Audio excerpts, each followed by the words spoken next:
السلام علیکم ورحمۃ اللہ وبرکاتہ۔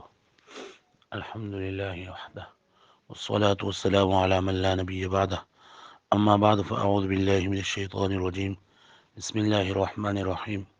سبحانک لا علم لنا الا ما علمتنا انک انت العلیم الحکیم، سبحانک لا فهم لنا الا ما فهمتنا انک انت القوی العزیز الکریم۔ رب اشرح لي صدری ویسر لي امری واحلل عقدۃ من لسانی یفقهوا قولی، رب زدنی علما۔ اللهم صل علی سیدنا مولانا محمد وعلى آل سیدنا مولانا محمد وبارک وسلم وصلی علیہ۔ اللهم الہمنی رشدی واعذنی من شر نفسی۔ آج ہماری اس کورس کا چھٹا دن ہے۔ اس سے پہلے 5 اسباق میں ہم نے باب اول مفرد کے بارے میں بحث کی۔ مفرد کے بارے میں سب سے پہلے ہم نے لفظ اور اس کی تعریف کی، پھر لفظ کے اقسام موضوع محمل بیان کی، اس کے بعد لفظی موضوع کی 2 قسمیں مفرد اور مرکب بیان کی، اور مفرد کی تقسیم اسم فعل حرف کو کی، اور پھر اسم کی تعریف اور اسم کی علامات اور اسم کے 5 تقسیمات: افراد کے اعتبار سے واحد تثنیہ جمع، تذکیر و تانیث کے اعتبار سے مذکر مؤنث، تعریف تنکیر کے اعتبار سے معرفہ نکرہ، اور اشتقاق آدمی اشتقاق کے اعتبار سے جامد مصدر مشتق، اور اعراب بنا کے اعتبار سے اسم متمکن اور اسم غیر متمکن کی تعریف بیان کی۔ اس کے بعد ہم نے فعل کی علامات اور فعل کی تقسیمات، جو کہ زمانہ کے اعتبار سے فعل کی قسمیں ہے ماضی مضارع امر نہیں، اس کو بیان کیا۔ اس کے بعد تقسیم ثانی بے اعتبار نسبت کی فعل کی جو 2 قسمیں ہیں معروف مجہول۔ اس طرح تیسرا تقسیم اس بات اور نفی کے اعتبار سے فعل مثبت اور منفی بیان کیا۔ ما بعد کے ساتھ تعلق کے اعتبار سے فعل کی جو 2 قسمیں لازم اور متعدی وہ بیان کی، اور متعدی کے 4 اقسام یہ بیان کیے۔ اس کے بعد تقسیم خامس فعل کی متصرف اور غیر متصرف بیان کیے، اور اس کے ساتھ ساتھ ہم نے دلالت علی الحدث کے اعتبار سے فعل کی جو 2 قسمیں ہیں تام اور قاصر وہ بیان کی۔ اس کے بعد حرف کی تعریف کی، اور حرف کی اقسام، حرف کی 2 قسمیں حروف عاملہ اور غیر عاملہ، انشاءاللہ اس پر آگے چل کر بحث کریں گے عوامل میں۔ آج کے سبق میں ہم انشاءاللہ دوسرا باب شروع کر لیں گے، اور یہ ہے مرکب کے بیان میں۔ تو مرکب کی تعریف تو ہم نے کی ہوئی ہے کہ مرکب وہ لفظ ہے جو 2 یا 2 سے زیادہ کلموں سے مل کر بنا ہو، اس کو مرکب کہتے ہیں۔ پھر مرکب کی 2 قسمیں ہیں، مرکب مفید اور مرکب غیر مفید۔ مرکب مفید اس مرکب کو کہتے ہیں کہ جب کہنے والا کہہ کر خاموش ہو جائے تو سننے والے کو کسی بات کی خبر یا کسی کام کی طلب معلوم ہو جائے۔ مرکب مفید اس مرکب کو کہتے ہیں کہ جب کہنے والا کہہ کر خاموش ہو جائے تو سننے والے کو کسی بات کی خبر یا کسی کام کی طلب معلوم ہو جائے۔ جیسے ہم کہتے ہیں زید قوم، زید کڑا تھا، یا ہم کہتے ہیں اکرم زیدن، زید کا اکرام کرو۔ تو پہلی مثال میں قوم زیدن یا زید قوم، اس سے ہمیں زید کی کھڑے ہونے کے بارے میں ہم کو خبر حاصل ہو گیا، اور اکرم زیدن اس سے کسی کام کی طرف معلوم ہو گیا۔ مرکب مفید کو دوسری نام کہتے ہیں، مرکب مفید کو مرکب تام، مرکب اسنادی اور جملہ کہتے ہیں۔ مرکب مفید کو مرکب تام، مرکب اسنادی اور جملہ بھی کہتے ہیں۔ جملہ اس کی مشہور نام ہے۔ مرکب غیر مفید اس مرکب کو کہتے ہیں کہ جب کہنے والا کہہ کر خاموش ہو جائے تو سننے والے کو کسی کام کی خبر یا طلب معلوم نہ ہو، جیسے غلام زیدن، غلام زیدن۔ یہ ایسا مرکب ہے کہ جب سننے والا یہ سن لے تو اس کو کسی اور خبر کا انتظار بھی ہوتا ہے کہ غلام زید، زید کا غلام کیا کڑا ہے، یا کھانا کھا رہا ہے، یا جا رہا ہے، آ رہا ہے، کیا ہے۔ تو اس سے جب متکلم یہ کہے تو سامع کو، سننے والے کو کسی کام کی خبر یا طلب معلوم نہ ہو۔ تو مرکب کی تعریف کی، اور مرکب کی 2 قسمیں مرکب مفید اور غیر مفید بیان کی۔ مرکب غیر مفید کو مرکب ناقص کہتے ہیں، ناقص مانا ناتمام، اور اس کے مقابل میں مرکب مفید کو مرکب تام کہتے ہیں، اس لیے کہ یہ پورا ہوتا ہے۔ اور مرکب مفید کی دوسری نام جملہ ہے، اور مرکب اسنادی ہے۔ مرکب اسنادی اس کو کہتے ہیں کہ اس میں ایک اسم کی ایک اسم کا دوسری اسم کی طرف نسبت ہو، اسناد کہتے ہیں نسبت کو، تعلق کو، اس میں ایک اسم کا دوسری اسم کے ساتھ تعلق ہو، اس لیے اس کو مرکب اسنادی کہتے ہیں۔ پھر مرکب مفید کو ہم اس کی تقسیمات کریں گے، اس کی دو تقسیمیں ہیں، اور اس کے بعد مرکب غیر مفید کو بیان کر لیں گے انشاءاللہ۔ تو جملہ کی دو تقسیمات ہیں، تقسیم اول بے اعتبار جزء اول اور تقسیم اول بے اعتبار خبر و طلب۔ تو بے اعتبار جزء اول کی جملہ کی دو قسمیں ہیں، جملہ اسمیہ اور جملہ فعلیہ۔ جملہ فعلیہ وہ جملہ ہے جس کا پہلا جز فعل ہو اور دوسرا اسم ہو۔ جملہ فعلیہ وہ جملہ ہے جس کا پہلا جز فعل ہو اور دوسرا اسم ہو، جیسے قوم زید، قوم زید، زید کھڑا ہے۔ تو اس جملہ میں دو جز ہے، ایک ہے قامہ اور دوسرا ہے زید۔ تو قامہ فعل ہے اور زید اس کے فاعل ہے، اور زید اسم ہے، اسم بھی ہے فاعل بھی ہے۔ جملہ فعلیہ میں دو جز ہوتے ہیں، جملہ فعلیہ کی پہلی جز کو فعل، مسند اور محکوم بھی کہتے ہیں، اور جملہ فعلیہ کی دوسری جز کو مسند الیہ، فاعل اور محکوم علیہ کہتے ہیں۔ فعل کے بارے میں تو آپ نے جان لیا ہوگا کہ کام کو کہتے ہیں، اور فاعل معنی ہے کام کرنے والا۔ ہر فعل کا فاعل موجود ہوگا، کام کرنے والا موجود ہوگا، اور فعل کو مسند اور فاعل کو مسند الیہ کہتے ہیں۔ مسند الیہ یعنی جس کا نسبت کیا جائے اس کو مسند کہتے ہیں، اور جس کی طرف نسبت کی جائے اس کو مسند الیہ کہتے ہیں۔ جیسے ہم کہتے ہیں قوم زید، تو ہم نے قیام کا نسبت زید کو کیا، تو قیام قوم یہ مسند ہے اور زید یہ مسند الیہ ہے، اس لیے اس کی دوسری نام محکوم علیہ، فاعل کو محکوم علیہ اور فعل کو محکوم بھی کہتے ہیں۔ محکوم بھی یعنی اس کی ذریعے حکم لگایا جاتا ہے، اور محکوم علیہ جس پر حکم لگایا گیا ہو، جیسے قوم زید، زید پر اٹھنے کا حکم لگایا گیا ہے، تو ہم کہتے ہیں زید محکوم علیہ ہے اور قوم محکوم بھی ہے۔ جملہ فعلیہ جملہ کی دو تقسیمات ہے، ایک بے اعتبار جزء اول کی، ایک بے اعتبار خبر و طلب کی۔ بے اعتبار جزء اول کی جملہ کی دو قسمیں ہیں، جملہ اسمیہ اور جملہ فعلیہ۔ جملہ فعلیہ وہ جملہ ہے جس کا پہلا جز فعل ہو اور دوسرا اسم ہو، جیسے قوم زید معنی ہے زید کھڑا ہوا۔ پھر جملہ فعلیہ کی دو اجزاء ہوتے ہیں، پہلے جز کو فعل، مسند اور محکوم بھی کہتے ہیں، اور دوسری جز کو مسند الیہ، محکوم علیہ اور فاعل کہتے ہیں۔ اس کے بعد دوسرا جملہ ہے جملہ اسمیہ۔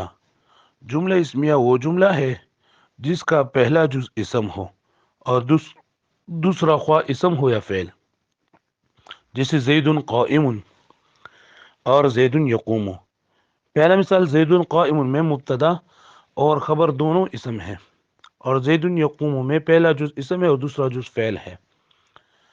جس طرح ہم نے کہا کہ جملہ فعلیہ کے دو جز ہوتے ہیں، پہلی جز کو مسند، فعل اور محکوم بھی کہتے ہیں، اور دوسری جز کو محکوم علیہ، مسند الیہ اور فاعل کہتے ہیں۔ اس طرح جملہ اسمیہ میں بھی دو جز ہوتے ہیں، جملہ اسمیہ میں دو جز ہوتی ہے، پہلی جز کو مبتدا مسند الیہ اور محکوم علیہ کہتے ہیں۔ مبتدا اس کو اس لیے کہتے ہیں کہ اس کی ذریعہ ابتدا ہوتا ہے، اس اسم کے ذریعے مبتدا ہوتا ہے، ابتدا ہوتا ہے کلام کا۔ اور جملہ اسمیہ کی دوسری جز کو خبر، مسند اور محکوم بھی کہتے ہیں۔ زید قائم، اس مثال میں زید کو مبتدا، محکوم علیہ اور مسند الیہ کہتے ہیں، اور قائم کو خبر، مسند اور محکوم بھی کہتے ہیں۔ میرے خیال میں آپ سمجھے ہوگے میری بات کو۔ پہلے ہم نے مرکب ابھی تک ہم نے دو باتیں کی. ایک مرکب کی تقسیم مرکب مفید غیر مفید کو بیان کیا، اور اس کے بعد جملہ کی باعتبار جزء اول کے دو قسمیں بیان کی، اور اس میں ہم نے بات کی مرکب وہ جملہ ہو لفظ جو مرکب وہ لفظ ہے جو دو یا دو سے زیادہ لفظوں سے بنا ہوا ہو. پھر مرکب کی دو قسمیں مرکب مفید غیر مفید. مرکب مفید اس مرکب کو کہتے ہیں کہ جب کہنے والا کہہ کر خاموش ہو جائے تو سننے والے کو کسی بات کی خبر یا کسی کام کی طلب معلوم ہو جائے، جیسے زید یقوم اور اکرم زیدن. مرکب غیر مفید اس مرکب کو کہتے ہیں کہ جب کہنے والا کہہ کر خاموش ہو جائے تو سننے والے کو کسی کام کی خبر یا طلب معلوم نہ ہو. پھر مرکب تام کو مرکب اسنادی اور مرکب تام اور مرکب مفید اور جملہ کہتے ہیں، اور مرکب غیر مفید کو مرکب ناقص بھی کہتے ہیں. پھر ہم نے کہا کہ جملہ کی دو تقسیمات ہیں. تقسیم اول بے اعتبار جزء اول کی ہے، اور تقسیم ثانی خبر اور طلب کی حصول کے اعتبار سے ہے. تو بے اعتبار جزء اول جملہ کی دو قسمیں، جملہ اسمیہ اور جملہ فعلیہ. جملہ فعلیہ وہ جملہ ہے جس کا پہلا جز فعل اور دوسرا اسم ہو، جیسے قوم زید. جملہ فعلیہ کی پہلی جز کو فعل مسند اور محکوم بھی کہتے ہیں، اور دوسری جز کو فاعل مسند الیہ محکوم علیہ کہتے ہیں. جملہ اسمیہ وہ جملہ ہے جس کا پہلا جز اسم ہو اور دوسرا خواہ اسم ہو یا فعل، جیسے زید قائم اور زید یقوم. جملہ اسمیہ کے پہلے جز کو مبتدا مسند الیہ محکوم علیہ کہتے ہیں، اور جملہ اسمیہ کی دوسری جز کو خبر مسند اور محکوم بھی کہتے ہیں. اب ہم کیسے معلوم کریں گے کہ یہ جملہ اسمیہ ہے یا جملہ خبریہ ہے؟ تو جملہ فعلیہ کی پہچان تو بہت آسان ہے کہ جب بھی کسی جگہ فعل آ جائے اور اس کے بعد اسم ہو تو یہ خواہ مخواہ جملہ فعلیہ بنے گا. پہلا فعل آ جائے اور اس کے بعد اسم آ جائے تو یہ خواہ مخواہ جملہ فعلیہ بنے گا. یہ تو بالکل آسان ہے، جیسے قوم زید نصر زید ینصر زید اکل عمرو ذهب بکر وغیرہ وغیرہ. اور جملہ اسمیہ کی پہچان کی مشہور علامت یہ ہے کہ مبتدا اکثر معرفہ ہوتا ہے اور خبر اکثر نکرہ ہوتا ہے، جیسے زید عالم. زید عالم جب ہمیں کوئی ایک جملہ دے دیں اور اس میں دو اجزاء ہو، پہلا جز معرفہ اور دوسرا جز نکرہ ہو، تو یہ خواہ مخواہ مبتدا خبر بنے گا. دوسرا علامہ کہ مبتدا اکثر جامد ہوتا ہے اور خبر اکثر مشتق ہوتی ہے، جیسے زید قائم. زید قائم تو یہ زید مبتدا ہے اس لیے کہ جامد ہے، اور قائم خبر ہے اس لیے کہ مشتق ہے. نمبر 3، ضمیر مرفوع منفصل جہاں بھی کلام کے شروع میں ہو تو یہ مبتدا اور بعد والا اس کے لیے خبر بنے گا، خواہ اس کے بعد کوئی بھی لفظ ہو. ہم کہتے ہیں هو اللہ، تو ہوا مبتدا ہے اور لفظی اللہ اس کے لیے خبر ہے. یا جیسے انا قائم، تو انا مبتدا ہے اور قائم خبر ہے. یا جیسے ہم کہتے ہیں انت تجربین، تو انت مبتدا ہے اور تجربین خبر ہے. تو 3 علامات ہم نے بیان کی ابھی تک کہ مبتدا اکثر معرفہ ہوتا ہے، خبر اکثر نکرہ ہوتی ہے. نمبر 2، مبتدا اکثر جامد ہوتی ہے اور خبر مشتق ہوتی ہے. نمبر 3، ضمیر مرفوع منفصل جہاں بھی کلام کے شروع میں آ جائے خواہ اس کے بعد کوئی بھی ہو تو یہ ضمیر مرفوع منفصل مبتدا اور ما بعد خبر بنے گا. اس طرح چوتھا پہچان کا طریقہ یہ ہے کہ جب کلام کے شروع میں معرفہ کے 7 قسموں میں سے معرفہ بنیدہ اور ضمیر منصوب منفصل اور اسم موصول کے علاوہ کوئی بھی قسم ہو، اور اس کے بعد جار مجرور یا فعل یا ایسا اسم ہو جو بغیر الف لام کے ہو، تو یہ معرفہ مبتدا اور بعد والا اس کے لیے خبر بنے گا، جیسے زید فی الدار یا الرجل قائم یا انا اقرأ. معرفہ کی جو ہم نے 7 اقسام بیان کی، ضمیر اور اسم اشارہ، اسم موصول، اور اسی طرح علم اور معرفہ باضافت اور معرف باللام، اور آخر میں معرفہ بنیدہ. تو معرفہ بنیدہ کے علاوہ اور ضمیر منصوب منفصل اور اسم موصول کے علاوہ کوئی بھی قسم ہو اور اس کے بعد جار مجرور آ جائے یا اس کے بعد فعل آ جائے یا ایسا اسم ہو جو بغیر الف لام کے ہو، تو یہ معرفہ مبتدا اور بعد والا اس کے لیے خبر بنے گا. نمبر 5، جب کلام کی شروع میں جار مجرور آ جائے اور اس کے بعد اسم ہو تو جار مجرور اپنے متعلق سے مل کر خبر مقدم اور بعد والا اسم مبتدا مؤخر بنے گا۔ ہم کہتے ہیں فی الدار زیدن، تو فی الدار جار مجرور ہے، فی حرف جر ہے، الدار مجرور ہے، تو جار مجرور یہ کلمہ جملہ کی شروع میں آ گیا تو یہ جار مجرور اپنے متعلق کے ساتھ مل کر یہ خبر مقدم اور زید مبتدا مؤخر بنے گا۔ 6 نمبر طریقہ یہ ہے کہ اجمال کے بعد تفصیل میں ہر چیز خبر بنے گی مبتدا محذوف کے لیے۔ اجمال کے بعد تفصیل میں ہر چیز خبر بنے گی مبتدا محذوف کے لیے، جیسے ہم قافیہ کی شروع میں کہتے ہیں یا اداۃ نحو کی شروع میں کہتے ہیں الکلمۃ علی ثلاثۃ اقسام اسم وفعل وحرف، تو الکلمۃ علی ثلاثۃ اقسام کلمہ 3 قسم پر ہے، یہ اجمال ہے۔ اس کے بعد تفصیل ہے اسم، تو یہ اسم خبر بنے گا احدھا محذوف کے لیے، احدھا اسم وثانیہا فعل وثالثھا حرف۔ 7 نمبر طریقہ یہ ہے کہ لفظ انما کے بعد کوئی بھی اسم آ جائے تو مبتدا اور ما بعد اس کے لیے خبر بنے گا، جیسے انما انا منذر، تو انما کلمہ حصر ہے اور انا مبتدا منذر خبر ہے۔ تو یہ 7 طریقے جملہ اسمیہ کی پہچان کی ہے، مشہور علامات یہ ہے۔ اس کے علاوہ اور بھی ہے۔ نمبر 1، مبتدا اکثر معرفہ ہوتی ہے، خبر اکثر نکرہ ہوتی ہے۔ نمبر 2، مبتدا اکثر جامد ہوتا ہے، خبر اکثر اسم مشتق ہوتی ہے۔ نمبر 3، ضمیر مرفوع منفصل جا بھی کلام کے شروع میں ہو تو یہ مبتدا اور بعد والا اس کے لیے خبر بنے گا۔ نمبر 4، جب کلام کی شروع میں معرفہ کے ساتھ قسم میں معرفہ بنیدہ اور ضمیر منصوب منفصل اور اس میں موصول کے علاوہ کوئی بھی قسم ہو اور اس کے بعد جار مجرور یا فعل یا ایسا اسم ہو جو بغیر الف لام کے ہو تو یہ معرفہ مبتدا اور بعد والا اس کے لیے خبر بنے گا۔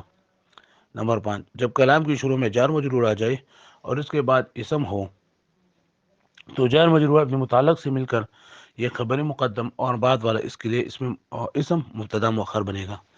اجمال کے بعد تفصیل میں ہر چیز خبر بنے گی مبتدا محذوف کے لیے، اور لفظ انما کے بعد کوئی بھی اسم آ جائے تو مبتدا اور بعد والا اس کے لیے خبر بنے گا۔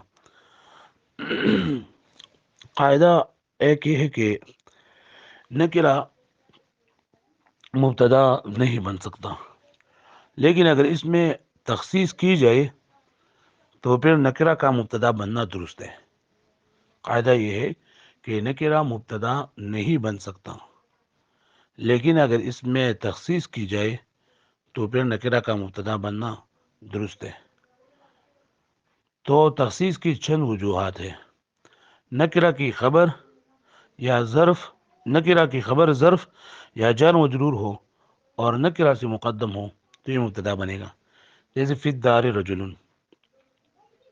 فی الدار رجل، تو یا رجل مبتدا بننا ہے لیکن مبتدا میں یہ مبتدا مؤخر بنے گا اس لیے کہ اس کی خبر جار مجرور ہے، یا اس کی خبر اگر ظرف ہو جسے ہم کہتے ہیں عندہ کتاب، تو اس کی ترکیب ہم ایسے ہی کریں گے کہ عند مضاف ہو ضمیر مجرور متصل مضاف الیہ، مضاف اپنے مضاف الیہ کے ساتھ مل کر یہ مفعول فیہ بننا ہے، ثبت فعل مجہول کے لیے، ثبت یا ثابت فعل کے لیے وہ مل کر خبر مقدم اور کتاب مبتدا مؤخر۔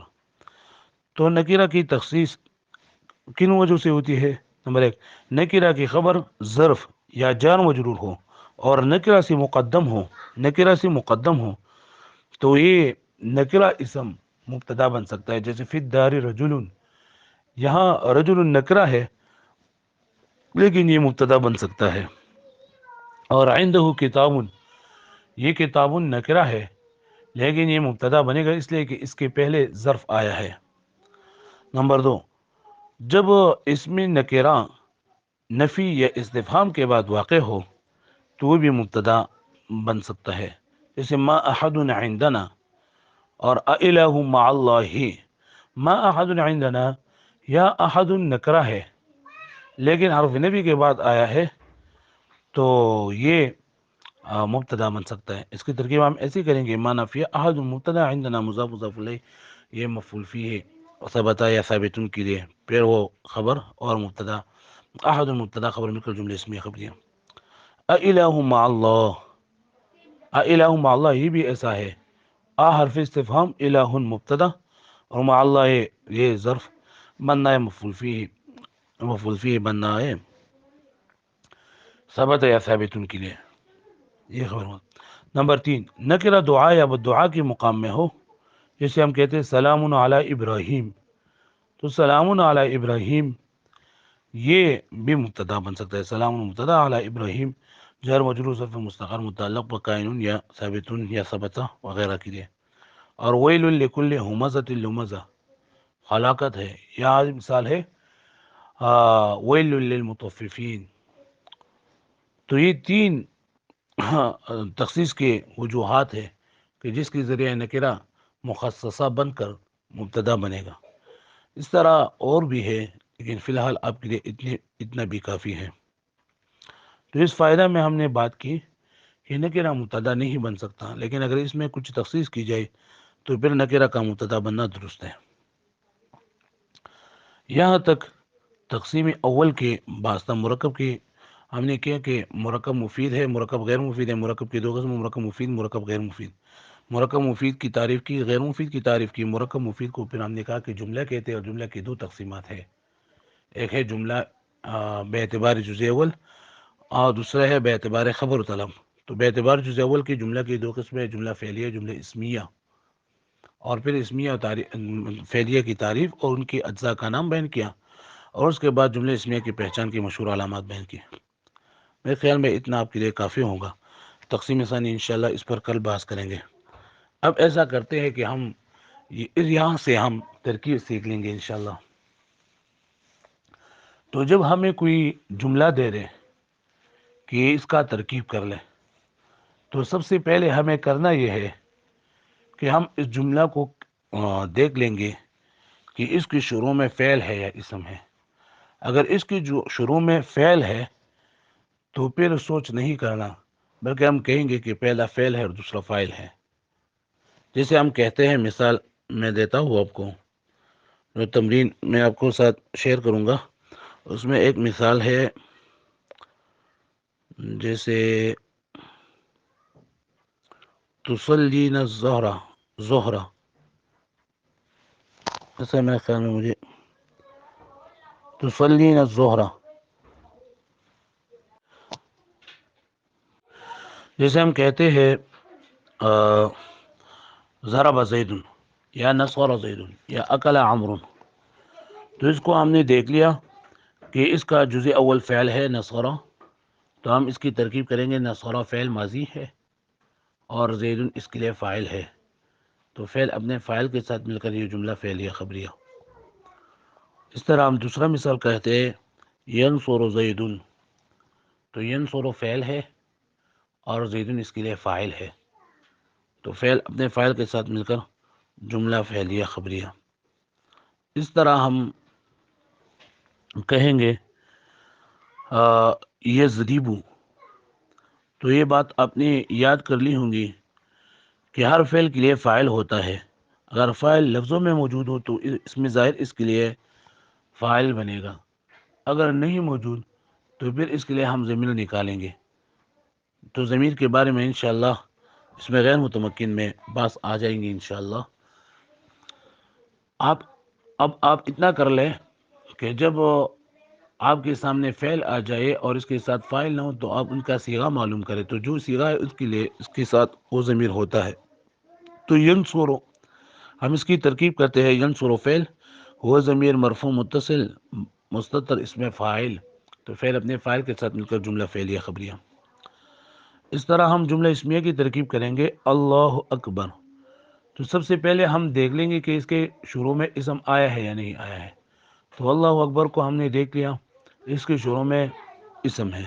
ہمیں کیسے پتہ چل گیا کہ اس کے شروع میں اسم ہے؟ اس لیے کہ اس کے شروع میں الف لام آیا ہے۔ تو اللہ اکبر کی ترکیب ہم کریں گے، لفظ اللہ، اس میں اللہ جل جلالہ یہ مبتدا اور اکبر اس کے لیے خبر، مبتدا خبر جملہ اسمیہ خبریہ۔ جیسے ہم کہتے ہیں الصوم فرض، تو الصوم مبتدا ہے، فرض اس کے لیے خبر ہے۔ القیامت آتیۃ، القیامت مبتدا ہے، آتیۃ اس کے لیے خبر ہے۔ اس پر آپ انشاءاللہ اجرا کر لیں، میرے خیال میں کچھ مشکل نہیں ہوگا، جو بھی مشکل ہو آپ میرے ساتھ آپس میں رابطہ کریں۔ اللہ تعالی ہم سب کو اپنی دین کی خدمت کے لیے قبول فرمائے، اور اللہ تعالی ہم سے اپنی دین کا کام اچھا احسن طریقے سے لے لے۔ اللہ تعالی ہم سب کا حامی و ناصر ہوں۔ جزاکم اللہ خیرا کثیرا فی الدنیا والآخرہ۔ السلام علیکم ورحمۃ اللہ وبرکاتہ۔